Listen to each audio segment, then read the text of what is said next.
All right. Welcome, everyone. This is Dr. Clark from the Center for Weight Loss Success. Tonight on Losing Weight USA, we're going to talk about a few common traits that tend to make weight loss very difficult. And we'll go through those, and there are certain alternatives then you can work on there, because we always like to give you a plan of here's what you should be doing or what you can try to do.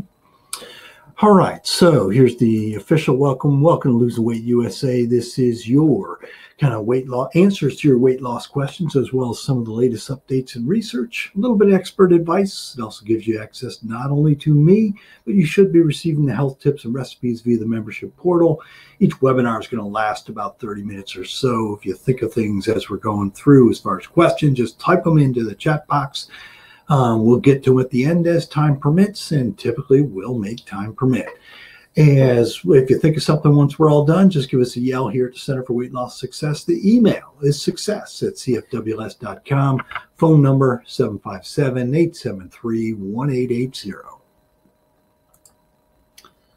All right, so let me get this screen set up. There we go. Okay, so common traits that tend to make weight loss difficult. A good resource for this is the Beck Diet Solution, as well as the Diet Trap Solution. They're both written by Dr. Judith Beck, so a PhD, and the Beck Diet Solution has been out for, I don't know, 10 years probably. Diet Trap Solution been out for a few years as well. What it kind of goes through is kind of it's the behavior modification side of this whole thing.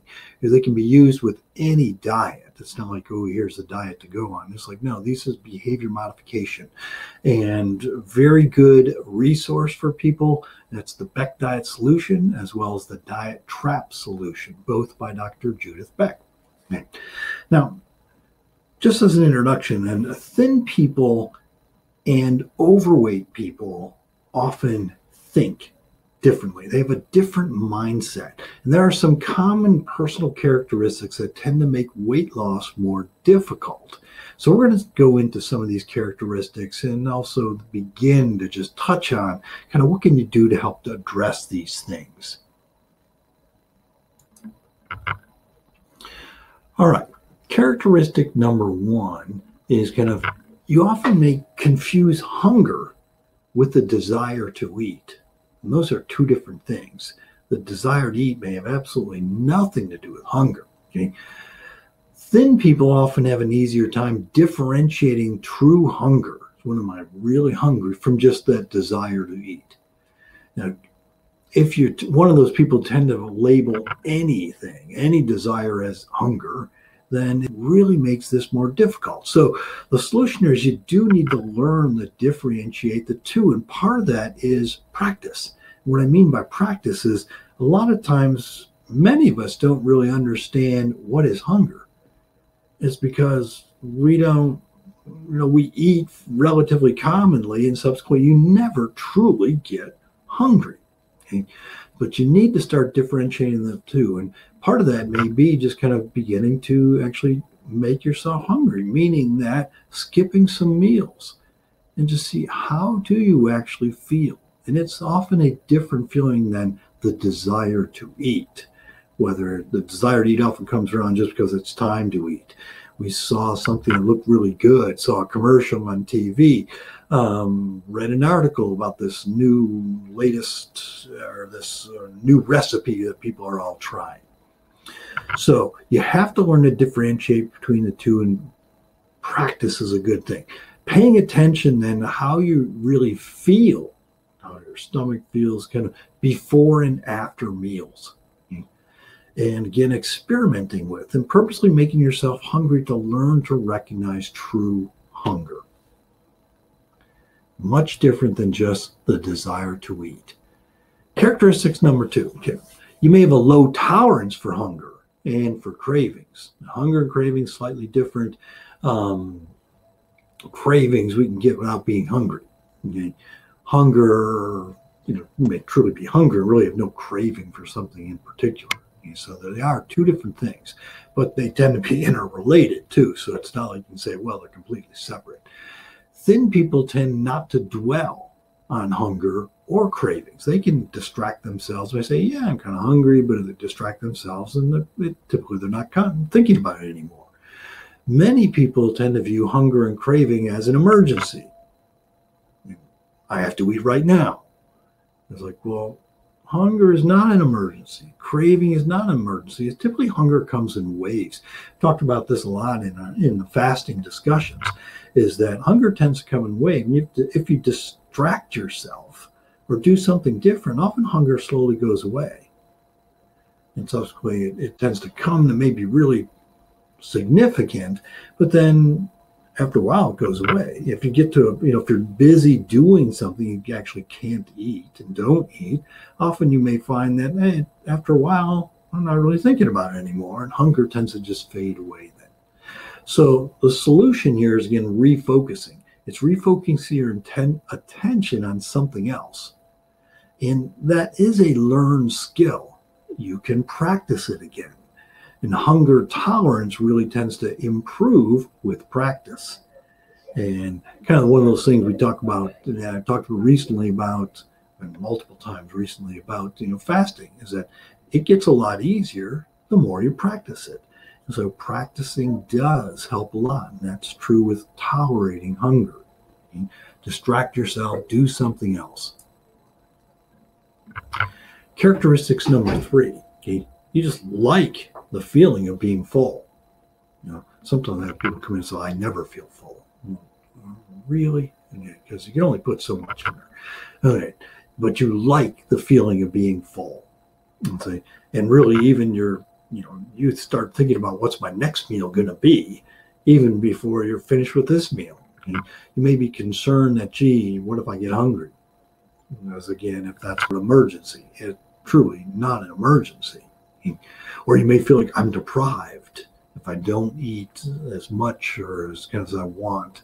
If I don't eat that much, I'm going to feel like I'm deprived of this. You may have grown accustomed to just that sensation of being overfull. And this one is a very common one. It's like, well, it tastes so good.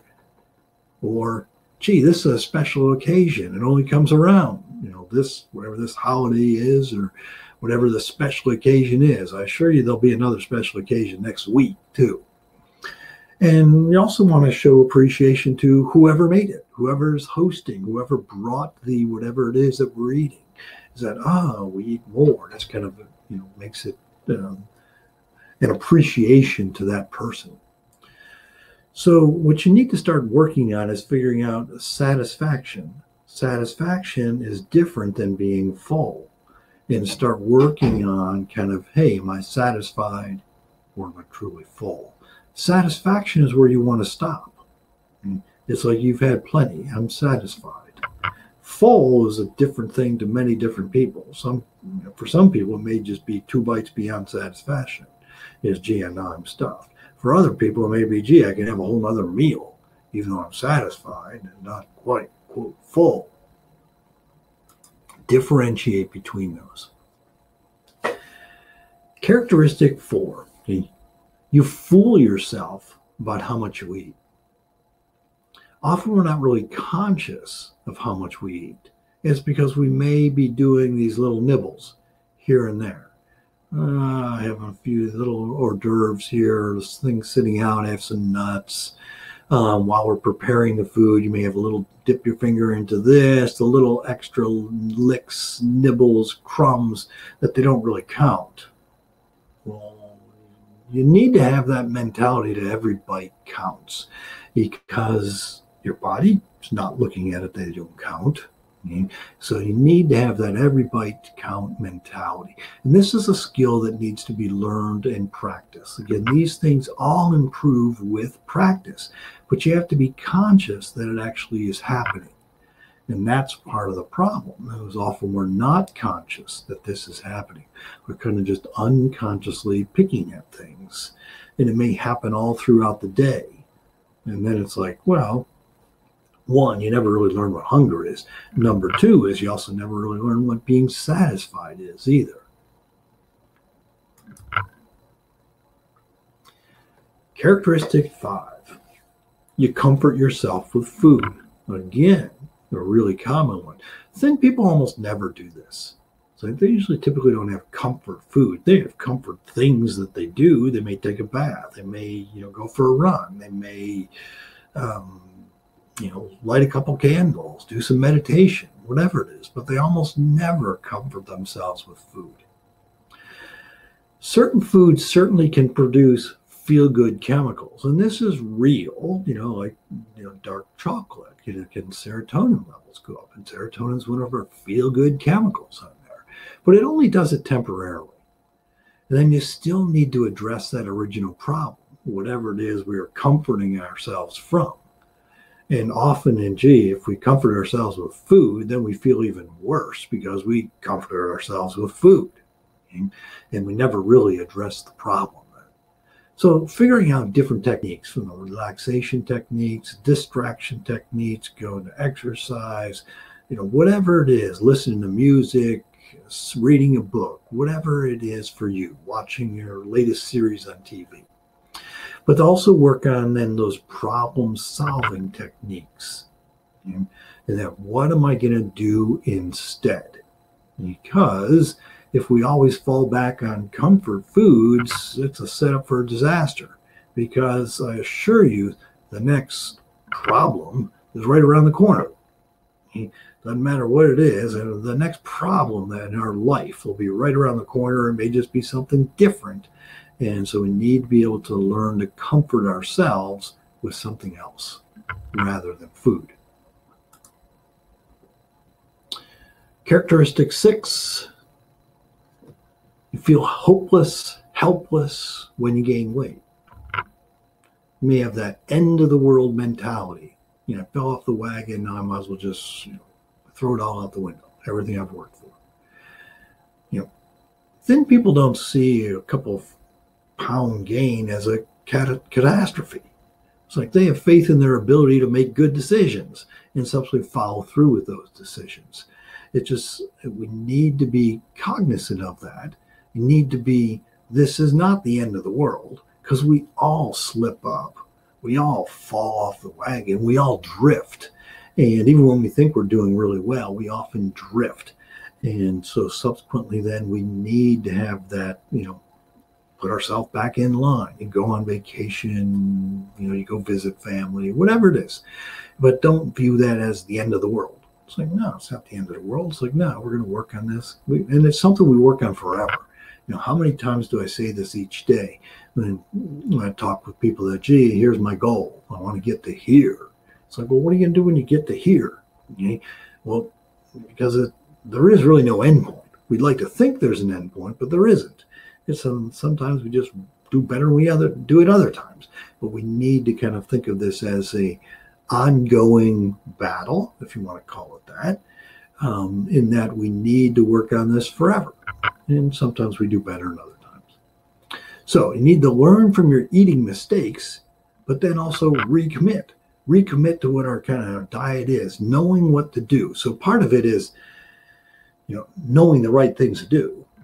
Hopefully, if you're paying attention to a lot of these things, you'll know what the right things to do.